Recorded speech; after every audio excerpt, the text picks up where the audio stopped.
दोस्तों, बहुत स्वागत है आपका पीके जी के यूट्यूब चैनल में। और आज है 13 सितंबर 2020। 13 सितंबर 2020 आज तारीख है। और आज हम डिस्कस करेंगे राजकीय नीति निर्देशक सिद्धांत, जिनको हम कहते हैं डायरेक्टिव प्रिंसिपल ऑफ स्टेट्स या डीपीएस भी इनको कह दिया जाता है। ठीक है, तो इसका हम आज पूरा डिस्कशन करने वाले इस टॉपिक पे। चलिए शुरू करते हैं। देखते हैं पहले अभी संविधान के भाग कौन से में है। ये भाग चौथा आता है। संविधान के भाग 4 में इनका प्रावधान है। ठीक, और आर्टिकल की बात करें तो आर्टिकल 36 से लेकर 51 तक आर्टिकल इसमें ठीक आते हैं। ठीक, इसके बीच में इसका प्रावधान किया गया है। और ये आयरलैंड का जो संविधान उससे प्रभावित मिलते हैं। जो हमारे डायरेक्टिव प्रिंसिपल ऑफ स्टेट्स है या राज्य के जो नीति निर्देशक सिद्धांत है वो किससे प्रभावित है, तो ये आयरलैंड से। ये इंपॉर्टेंट चीज़ यहाँ पे आपको मार्क करना है इसके। ठीक, आयरलैंड से प्रभावित ये पूछ लिया जाता है कि किस संविधान से भारत के जो राज्य के नीति सिद्धांत है वो प्रभावित है, तो ये है आपके आयरलैंड से। आयरलैंड यहाँ पे सही आंसर हो जाएगा। इसके अलावा इनका काम क्या है, तो ये सामाजिक और आर्थिक न्याय सुनिश्चित करते हैं।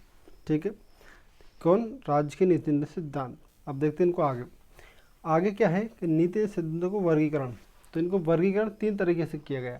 पहला समाजवादी तत्व, ठीक है, दूसरा गांधीवादी और तीसरा उदारवादी तत्व।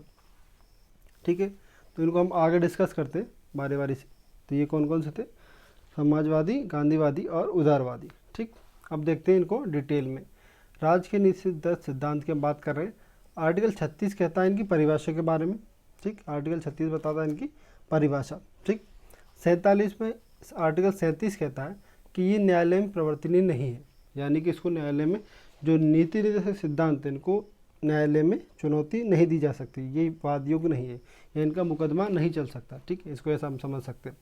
आर्टिकल 38 या 39 अनुच्छेद 38 ये लोक कल्याण की बात करता है। ठीक, लोक कल्याणकारी कार्य होते हैं उनके बारे में कौन कहता है? आपका आर्टिकल 38। ठीक है, अगला देखते हैं 39वां। 39 कहता है राज्य के द्वारा अनुकरणीय कुछ डीपीएस या डीपीएस मतलब ये डायरेक्टिव प्रिंसिपल ऑफ स्टेट्स या राज्य की नीति सिद्धांत। अब इसमें क्या कहता है? इसका मतलब है कि इसमें आजीविका प्राप्ति का अधिकार मिलता है आपको। ठीक, आजीविका प्राप्ति का अधिकार, आजीविका प्राप्ति। ठीक, इसके अलावा इसमें मिलता है आपका संसाधनों का उचित वितरण। ये भी इसमें कहा गया है। संसाधनों का उचित वितरण करना भी सरकार का या राज्य का। यहाँ पे राज्य का मतलब कोई स्टेट नहीं है, यहाँ पे राज्य का मतलब केंद्र सरकार या केंद्र है। ठीक है, तो इसको आप स्टेट या किसी राज्य विशेष से नहीं जोड़ेंगे। इसका मतलब होता है यहाँ पे केंद्र। ठीक है, तो उसका काम है, ये देश का काम है, कानून का काम है। ठीक है, तो ये संसाधनों का उचित वितरण भी, इसका उचित वितरण भी करना है। ये आर्टिकल 39 की हम बात कर रहे हैं अभी। ठीक है, आर्टिकल 39 की बात कर रहे हैं अभी। और जो जो भी काम करने वाले जो हमें कामगार होते हैं उनमें समान वेतन की बात भी ये करता है। आर्टिकल 39 समान वेतन की बात करता है। और जो श्रमिक होते हैं उनकी सुरक्षा की बात भी करता है, श्रमिक सुरक्षा। ठीक, तो ये कौन सा आर्टिकल करता है? आपका आर्टिकल 39 यानी कि 39वां। 39A क्या कहता है? 39A कहता है सामान्य न्याय और निःशुल्क विधिक सहायता। ठीक है, जैसे कानून जैसे मान लीजिए कोई मुकदमा होता है और जो भी व्यक्ति है उसके पास अगर वकील नहीं है तो ये सरकार का कर्तव्य होता है कि उसकी तरफ से उसका पक्ष रखा जाए। ठीक है, तो ये भी होता है इसमें। ठीक, सामान्य न्याय। ठीक, समान न्याय, इसमें सबको समान न्याय दिया जाना चाहिए। और ये कौन सा आर्टिकल कहता है? आपका आर्टिकल 39A यानी कि 39A। ठीक, आर्टिकल 40 क्या कहता है? ग्राम पंचायतों का गठन। ग्राम पंचायतों के बारे में जानकारी किस में मिलती है? आपकी आर्टिकल 40 में। चलिए आगे बढ़ते हैं, देखते हैं आर्टिकल 41 क्या कहता है। 41 कहता है कुछ दशाओं को काम, शिक्षा और लोक सहायता पाने का अधिकार। कुछ दशाओं में होगा ये। ठीक है, तो कुछ स्पेशल कंडीशंस में काम करने का, शिक्षा पाने का और लोक सहायता पाने का अधिकार इसमें मिलता है। तो आर्टिकल 41 इसकी घोषणा करता है। ठीक है, इसका अधिकार आपको देता है आर्टिकल 41।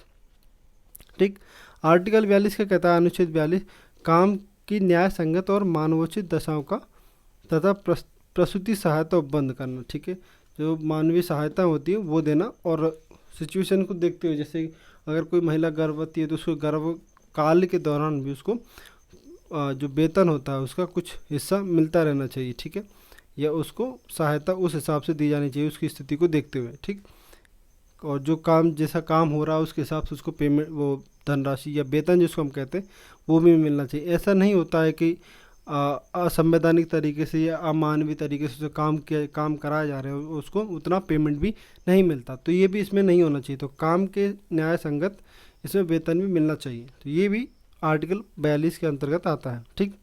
आर्टिकल 43 क्या कहता है? अनुच्छेद 43 कहता है कि निर्वाह मजदूरी, शिष्ट जीवन, अवकाश और कुटीर उद्योगों को प्रोत्साहित करना। ठीक है, जो छोटे उद्योग होते हैं उनमें उनको भी आगे बढ़ाना। ठीक, ये इसका मेन उद्देश्य। ठीक है। आर्टिकल 43 ये क्या कहता है? ये कहता है उद्योगों के प्रबंधन में कर्मकारों के भाग लेने के लिए उपयुक्त विधान। ठीक है, जो भी इंडस्ट्रीज होती है उसमें जो काम करने वाले होते हैं उनके भाग लेने के लिए उपयुक्त विधान होने चाहिए, उनके जो कानून होने चाहिए वो सही होने चाहिए, इसका ये मतलब है। ठीक। अब 43B क्या कहता है? सहकारी समितियों का उन्नयन भी इसमें आता है, तो ये किसमें? 43B में। चलिए अगला देखते हैं। अगला 44वां आर्टिकल, ये कहता है समान नागरिकता, समान नागरिक संहिता, इसको कहते हैं या आपका समान नागरिक संहिता। ठीक, ये सब बराबर। तो ये फिलहाल पूरे देश में नहीं बल्कि सिर्फ गोवा राज्य में ये अभी लागू है। यहाँ पे मतलब जो भी कानून होते हैं, मानवीय कानून होते हैं, वो सब एक समान होते हैं, या किसी धर्म या जाति विशेष के लिए कुछ अलग नहीं होता। जहाँ पे जैसे मान लीजिए कि शादी के लिए एक ही कानून चलेगा सबके लिए, तो इसमें कोई धर्म विशेष के हिसाब से अलग अलग कानून नहीं चलाए जा सकते, तो उसको कहते हैं हम समान नागरिक संहिता। जितने भी लोग हैं वो एक ही तरीके से उनका जीवन यापन होता है, या उनके जो वो सब एक समान माने जाते हैं इसके अंतर्गत। तो ये भारत में नहीं, सिर्फ ये गोवा में लागू अभी आर्टिकल 44, ये इंपॉर्टेंट है आर्टिकल 44। 45 कहता है शिशुओं की देखभाल और शिक्षा प्रदान। ठीक, तो जो बालक जो शिशु होते हैं उनकी अच्छी देखभाल और उनको जो अनिवार्य शिक्षा है वो भी दी जानी चाहिए, यह आर्टिकल 45 कहता है। वंचित वर्गों के प्रति उत्थान की बात कौन करता है? आर्टिकल आपका 46। आर्टिकल 47 कहता है पोषाहार स्तर, जीवन स्तर और ऊंचा लोक स्वास्थ्य के सुधार में प्राथमिक कर्तव्य मानना। ठीक, तो मानवीय जीवन में पोषाहार स्तर अच्छा होना चाहिए, जीवन स्तर अच्छा होना चाहिए और लोक स्वास्थ्य के सुधार को लेकर काम किए जाने चाहिए। तो ये किसमें आपका आर्टिकल 47 में आता है। आर्टिकल 48 के अंतर्गत आता है कृषि एवं पशुपालन के जो संगठन होते हैं उसके बारे में जानकारी मिलती है आपको 48 में। 48A इंपॉर्टेंट अब यहाँ पे, इसमें पर्यावरण के संरक्षण की बात कही गई 48A में। 39 कहता है आपका अनुच्छेद 49 कि राष्ट्रीय महत्व के स्मारकों, स्थानों और वस्तुओं का संरक्षण करना। जो विश्व धरोहर स्थल हमारे जो पुराने स्थल हमारे ये राष्ट्रीय महत्व के जो स्मारक उनको संरक्षण करना। ठीक, इसके अलावा 50 में आपको कार्यपालिका से न्यायपालिका का पृथक्करण बताया गया और अंतर्राष्ट्रीय शांति और सुरक्षा की अभिवृद्धि ये मिलता है आपको अनुच्छेद 51 में। ठीक, तो ये था आपका DPS यानी कि राज्य के नीति सिद्धांत कि राज्य को क्या क्या करना चाहिए, क्या क्या नहीं करना चाहिए, उसके बारे में जानकारी मिलती है।